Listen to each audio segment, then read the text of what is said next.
मित्रों नमस्कार, मैं हूं राकेश कुमार। आप देख रहे हैं मत अभिमत। मित्रों, एनडीए में जो लड़ाई चल रही है उसे भले ही लोग सीटों के बंटवारा को लेकर देख रहे हैं, लेकिन सच्चाई ये नज़र आ रही है। देखिए, राजनीति में जो दिखता है वह होता नहीं है। राजनीति में हमेशा पर्दे के पीछे काम चलता है। और यह जो मैंने कहा कि एनडीए में जो ये लड़ाई चल रही है, यह लड़ाई केवल सीट के बंटवारे का नहीं है, यह अपने वर्चस्व की लड़ाई है। या यूं कहे कि नीतीश कुमार जो अभी नाराज़गी में दिख रहे हैं, वह अपने वजूद को बचाने की लड़ाई में लगे हुए हैं। देखिए, कल आपको याद होगा होने वाला था प्रेस कॉन्फ्रेंस। हालांकि भाजपा के लोग उससे इनकार कर रहे हैं कि नहीं, कोई आधिकारिक उस तरह की बात नहीं थी, लेकिन बावजूद उसको रोक दिया गया। उसका कारण बताया जा रहा था कि नीतीश कुमार, मीडिया में भी खबरें हैं कि नीतीश कुमार ने मना कर दिया था अपने लोगों को भी कि कोई उस प्रेस कॉन्फ्रेंस में नहीं जाएगा, और उसके बाद उस प्रेस कॉन्फ्रेंस को स्थगित कर दिया जाता है।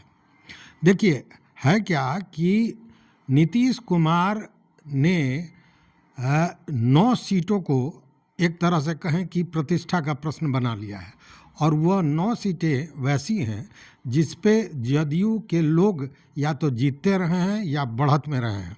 मतलब वो जदयू की सीट मानी जा सकती है, और वह 9 सीट चला गया लोजपा आर रामविलास, मतलब चिराग पासवान के खाते में। और इससे जब पूरी जानकारी मिली नीतीश कुमार को, चूँकि सीट बंटवारे में उनकी नुमाइंदगी करने वाले लोग और थे, जैसे संजय झा थे और ललन सिंह थे, तो इस पर नाराज़गी व्यक्त करते हुए उन्होंने ये बातें कही, और ये भी कहा कि यह जो सीट है, जैसे जो सीट की बात अगर करते हैं तो सोनबरसा सीट है, राजगीर सीट है जिसमें जदयू के सिटिंग एमएलए हैं। उसी तरह तारापुर, तो तारापुर से सम्राट चौधरी को खड़ा कर दिया गया। हालांकि तारापुर को पहले चिराग पासवान को दिया गया था। अब यह भी मामला बड़ा अटपटा सा लग रहा है कि जो सीट चिराग पासवान को दिया गया उस पर भाजपा ने अपना कैंडिडेट कैसे खड़ा कर दिया। उसके अलावा मोरबा है, कहलगांव है, काराकट है, हसुआ है, बढ़ारा है। तो ये सारी सीटें ऐसी थी जो जेडीयू की थी और जो जेडीयू के हाथ से चली गई हैं। और इसी बात को लेकर स्पष्ट नीतीश कुमार ने, जो खबरें आ रही हैं कि कहा है अपने नेताओं से जो लोग सीट बंटवारे के समय थे कि आप इन सीटों को जेडीयू के साथ मिलाइए, उसके बाद अगली बात होगी।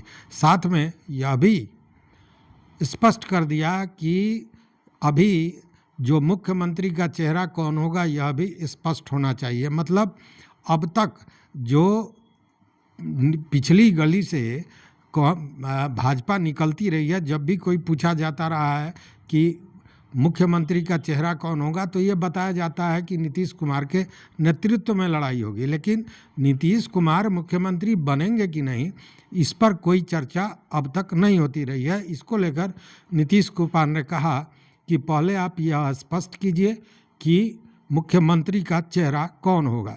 दूसरी बात कि नीतीश कुमार ने एक और भी स्पष्ट कर दिया है कि हर हाल में भाजपा से एक सीट ही सही, लेकिन हमें ज़्यादा चाहिए। मतलब बड़े भाई की भूमिका में वो रहना चाहते हैं, और इसी की उन्होंने चर्चा की है। दूसरी ओर अगर देखें तो नीतीश कुमार पर भी दबाव की राजनीति हो रही है। अब वो कैसे हो रही है, तो देखिए कि अजय मंडल जो सांसद हैं, उन्होंने नीतीश कुमार को ये एक पत्र दिया है, और इस पत्र में उन्होंने कहा है कि उनके क्षेत्र में जो सीट का बंटवारा हुआ है उसमें उनकी कोई राय नहीं ली गई है, उनसे पूछा नहीं गया है। जदयू के कुछ लोग अपने हिसाब से सीट बांट रहे हैं, मतलब उम्मीदवार की बात कर रहे हैं। वैसे में यह गड़बड़ है, यह सही बात नहीं है, इससे हमारी प्रतिष्ठा का हनन है। और साथ में उन्होंने यह भी कहा कि 2020 के चुनाव में हमने जितने भी कैंडिडेट दिए थे वो सारे जीते थे, तो ऐसी स्थिति में यह कहीं ना कहीं हमारे लिए असहज है। ऐसी स्थिति में आप अगर अनुमति दें तो मैं सांसद पद से इस्तीफा देने की, मतलब उन्होंने सांसद से इस्तीफा देने का उनसे स्वीकृति मांगा है, यह पत्र उन्होंने दिया है। यह एक दबाव है। दूसरा दबाव देखिए कि गोपाल मंडल सवेरे से ही बैठ गए थे नीतीश कुमार के मतलब सीएम आवास के सामने धरना पर, 5-7 घंटा बैठे रहे, लेकिन नीतीश कुमार से भेंट नहीं हुई और बाद में पुलिस ने उन्हें वहां से उठा दिया है। नीतीश कुमार के जो सीएम आवास है उसके चारों ओर बैरिकेडिंग है और यहाँ तक कि जदयू के भी नेताओं से मिलने की इजाज़त नहीं दी जा रही है।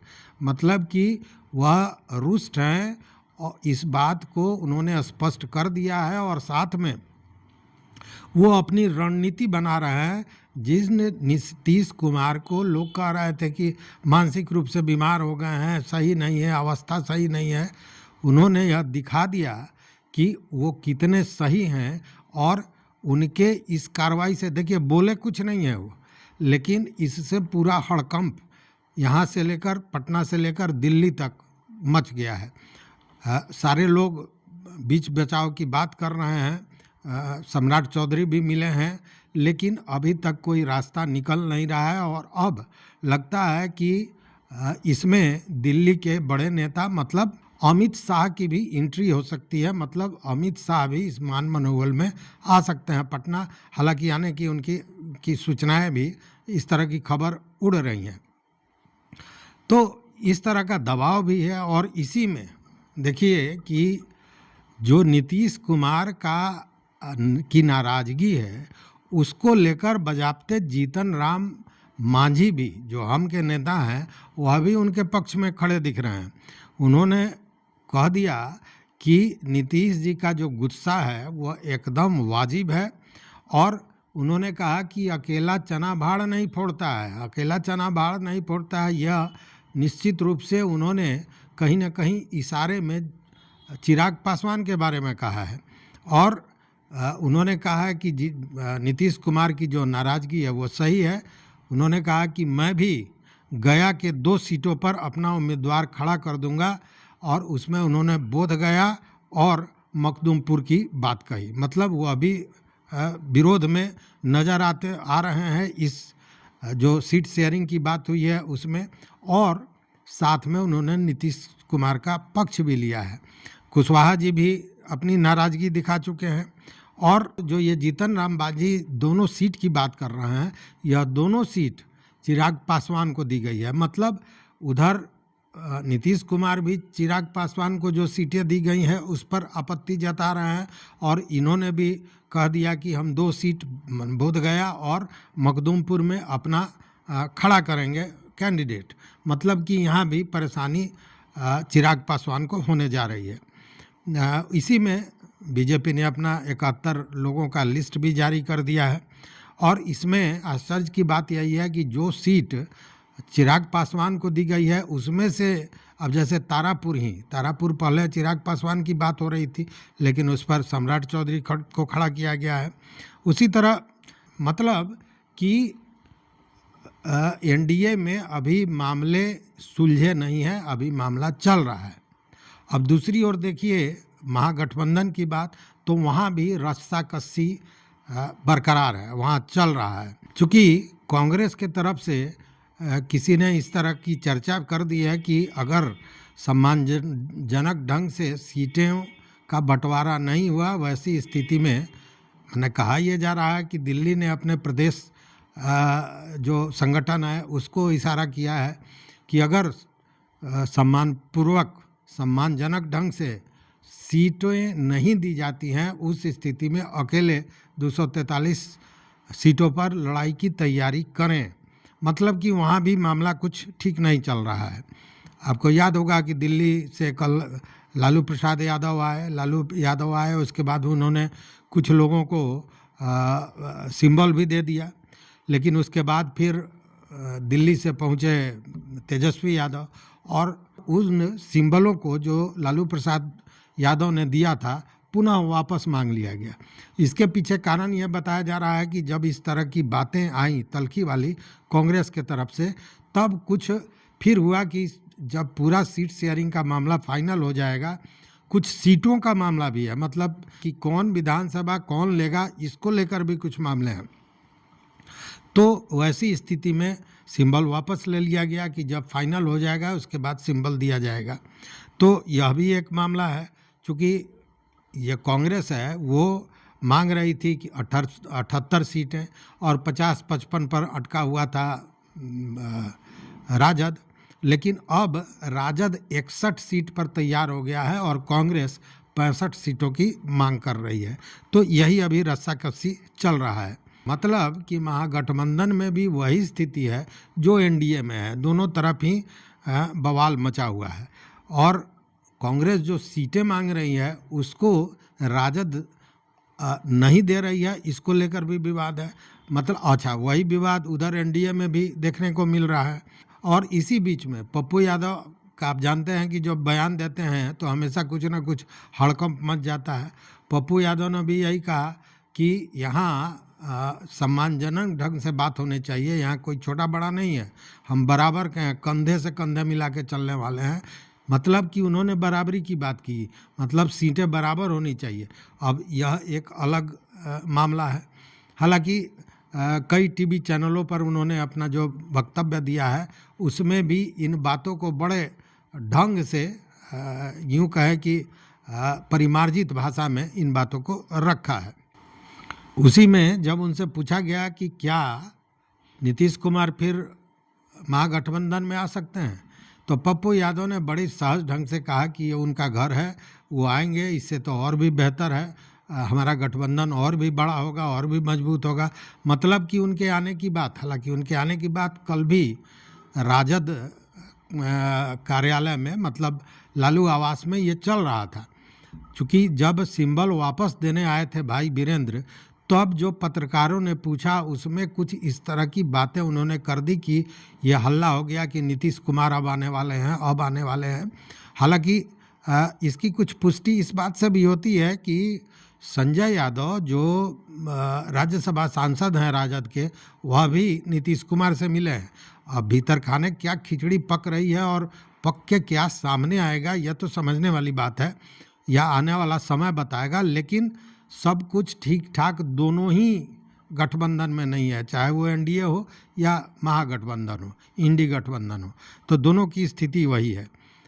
इसी में एक यह भी शगुफा उठ गया कि यह भी प्रस्ताव रखा गया है, मतलब कि अगर राजद में नीतीश कुमार आते हैं उस स्थिति में मुख्यमंत्री का पद तो उनको नहीं मिलेगा, मुख्यमंत्री तेजस्वी बनेंगे, लेकिन डिप्टी सीएम बनाने की बात हुई है कि उनके पुत्र निशांत को, इस तरह की बातें फैल रही हैं। हालांकि इसकी पुष्टि नहीं हुई, लेकिन इस तरह की बातें भी तैर रही हैं कि इस तरह का प्रस्ताव दिया गया है कि आपके पुत्र निशांत को डिप्टी सीएम बनाया जा सकता है। तो यही अभी स्थिति बनी हुई है। हालांकि दोनों ही गठबंधन यह कह रहा है कि हम लोग सारे चीज़ों को सुलझा लिए हैं और अगले आने वाले दिन में, मतलब कल तक इसका फैसला भी हो जाएगा। कांग्रेस महागठबंधन ने कहा कि सारी चीज़ें स्पष्ट हो गई हैं, एक फॉर्मल मीटिंग होनी है, उसके बाद इन चीज़ों का खुलासा कर दिया जाएगा।